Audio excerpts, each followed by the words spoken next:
You received your diagnosis just shortly before your husband died. Can you tell me a little bit about that and the early signs that you had that something wasn't quite right? I'd been going to the doctors for about 18 months, to my GP, with these very unusual symptoms. My first thought was, my children are going to be orphans. I do fear that my cancer will, the treatment that I'm on will eventually stop working, because it will, I know that. You've been through so much as a family. What stops you from thinking, why is everything against us? Why has life been so cruel?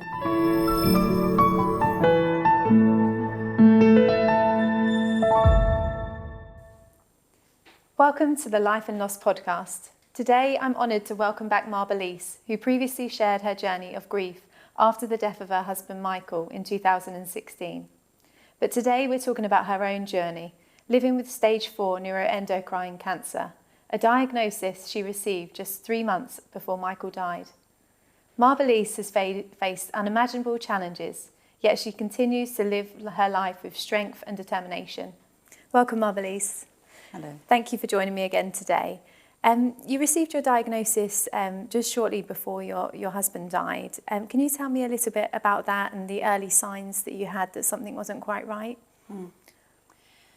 I had been having quite unusual symptoms, and they included flushing and palpitations and difficulties with my digestion.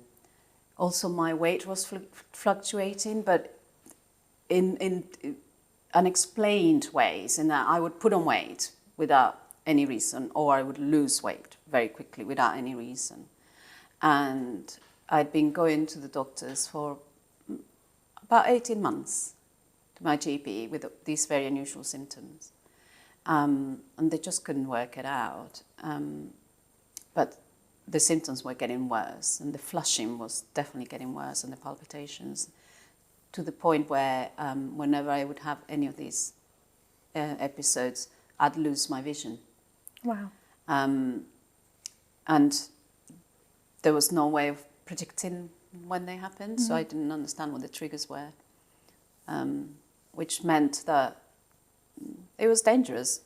You know, if I was driving and one of these episodes happened, I had to pull out on the side of the road and wait for it to pass, and it would often leave me feeling completely drained of energy. And constant visits to the GP, you know, they would start, oh, we need to check if it's your heart, is it your blood pressure? I was put on blood pressure medication, that didn't work. I was put on monitoring my heart for 24 hours, they couldn't find anything. I was given antidepressants. Then I was told that maybe I was going through early menopause. I mean, the last thing that they told me was like, oh, maybe this is the way your body's coping with the stress of looking after your husband. And so it's probably all in your head. Until eventually, it was actually a locum GP who listened to all of my symptoms and decided to look into it. And then she called me back and she said, I'm going to refer you to an endocrinologist. And I went in, I explained the symptoms, and it was interesting to see the reaction from the endocrinologist. As soon as I explained the symptoms, she knew what I was experiencing, and it didn't take her any time to order the right tests, which took about 2 months because there were so many of them that I had to go through. And until eventually I was diagnosed in October 2015 with stage 4 neuroendocrine cancer. And it was like being thrown back to the day when Michael was diagnosed, because I was called to come into the hospital. They didn't tell me to bring anybody with me. But then a nurse walks in and I knew I'm about to be given really bad news. Yeah. But I never expected it to be cancer. I thought, oh, maybe my kidneys are failing or my liver isn't working, because I was with an endocrinologist. So I was trying to think, the many thoughts that went through my head, never expecting it to be cancer. And since your diagnosis, what sort of treatments have you been through? What medications have they been able to give you? Well, at first I was told that I would survive 5 years, and they put me straight onto a treatment that I still receive today, once a month. And it's the best way to explain it is kind of a hormone suppressant. It's not chemotherapy, it's not radiotherapy. A lot of people get confused when I try to explain what it is, because it's not the traditional way that most people know how cancer is treated. But I've had many surgeries, I've had several surgeries, and I've also had a very targeted therapy called PRRT, which is administered intravenously, and it targets the specific cells, cancer cells, of my type of cancer. And that has been quite effective in delaying the spread of my cancer, but also in reducing the size of the tumours that I still have, because I still have several tumours that are inoperable. And the combination of all of those things, and I guess a healthy lifestyle, means it's nearly 10 years since my diagnosis, and I'm still here. Wow.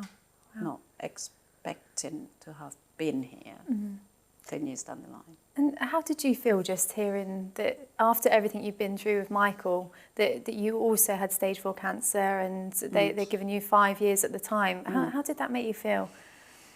My first thought was, my children are going to be orphans. And that was really scary. Because by that point, we already knew that Michael was terminal.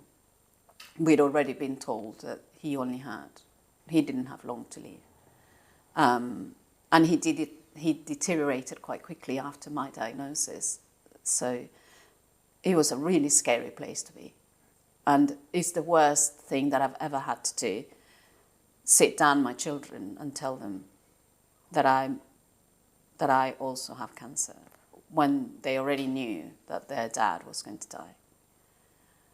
It's the worst day of my life. And how did they react to you saying that? They were devastated.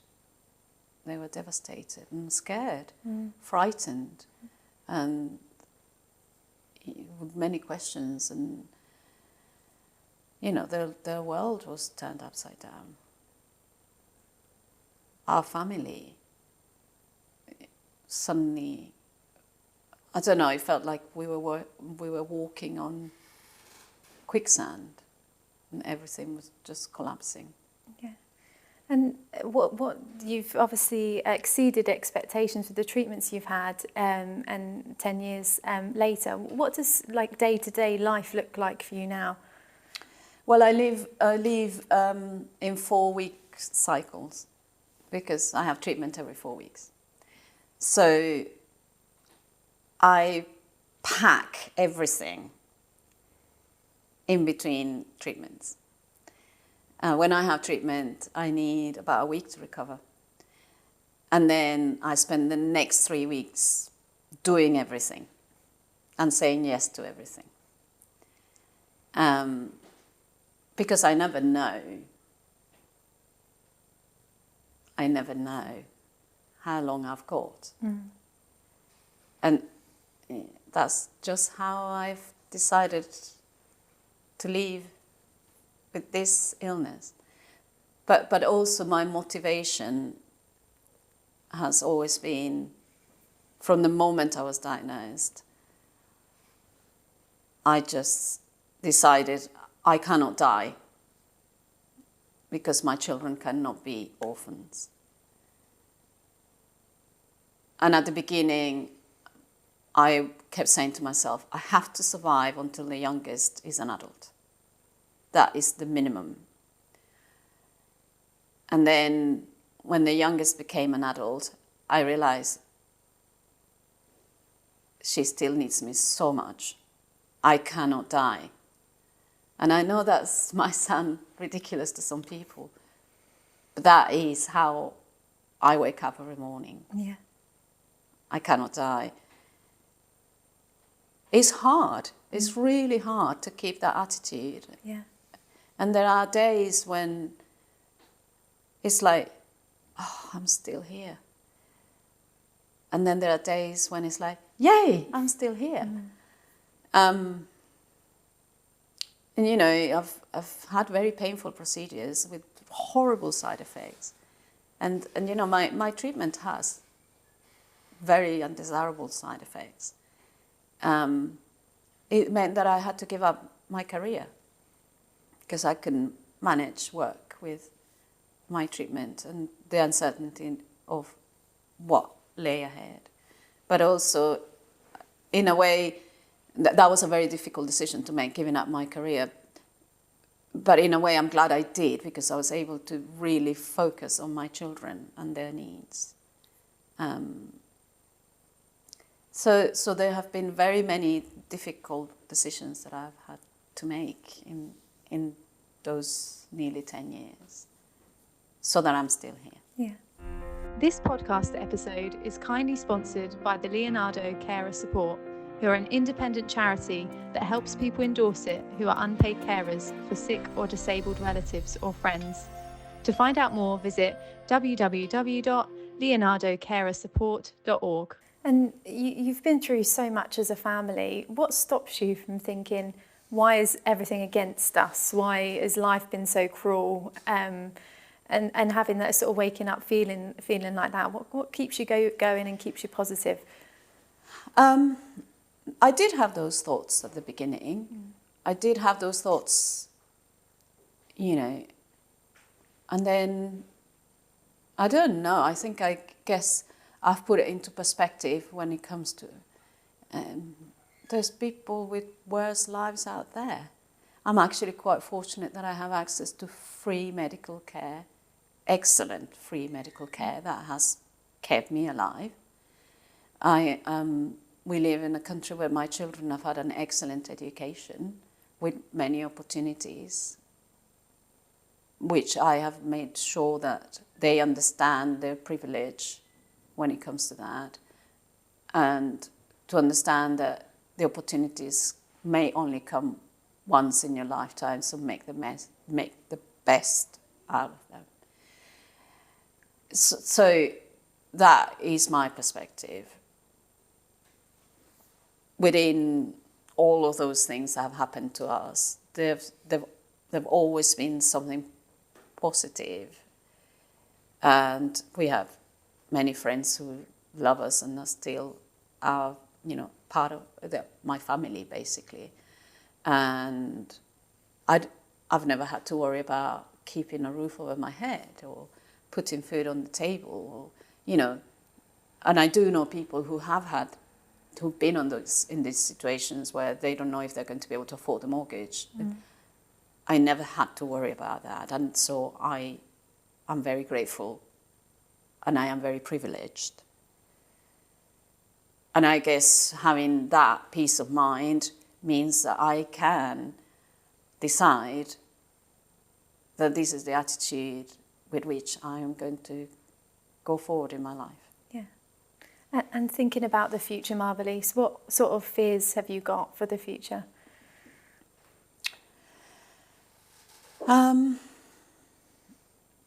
I don't know.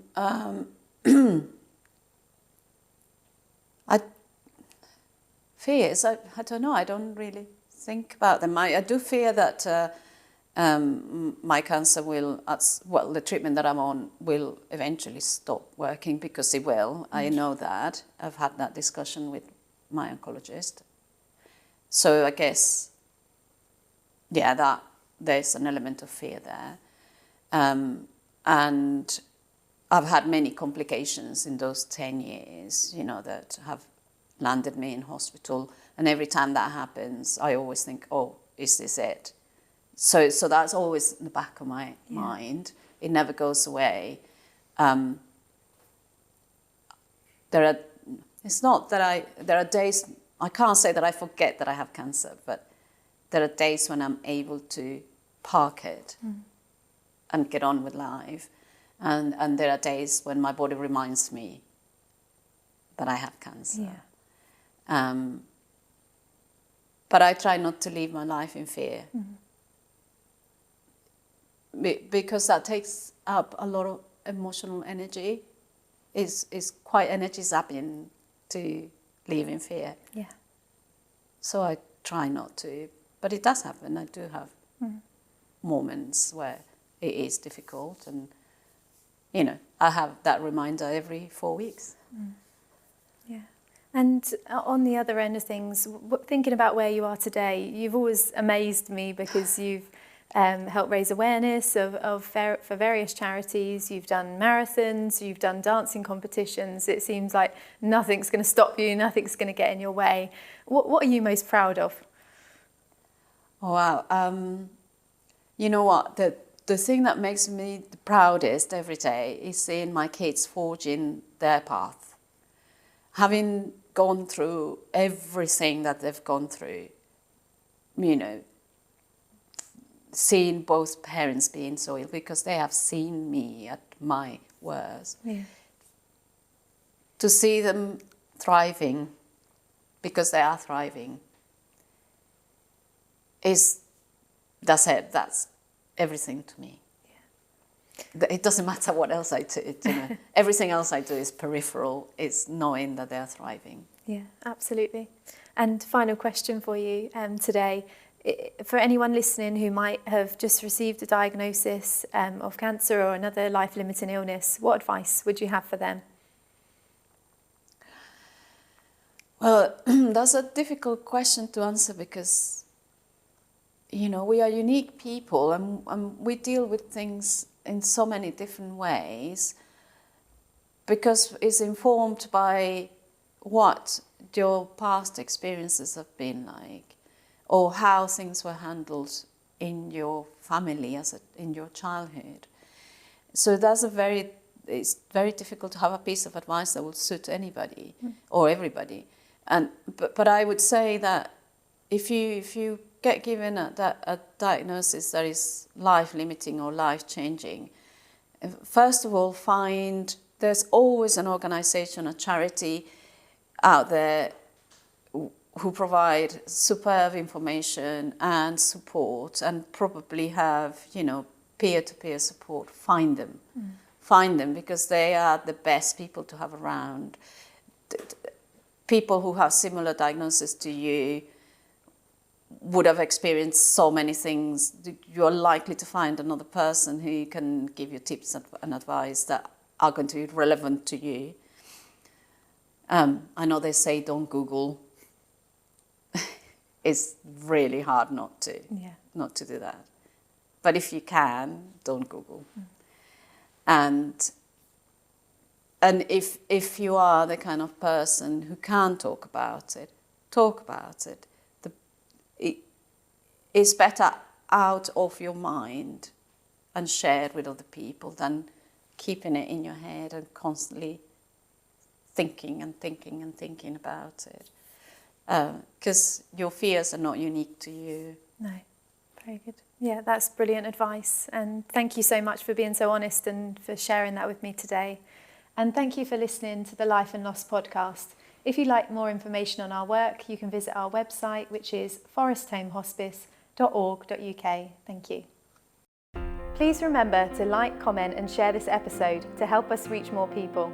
At Forest Home Hospice Charity, we offer this podcast and many other resources to support people through life's most difficult times. If our work has made a difference to you, please consider making a donation by visiting the link in the description. Thank you.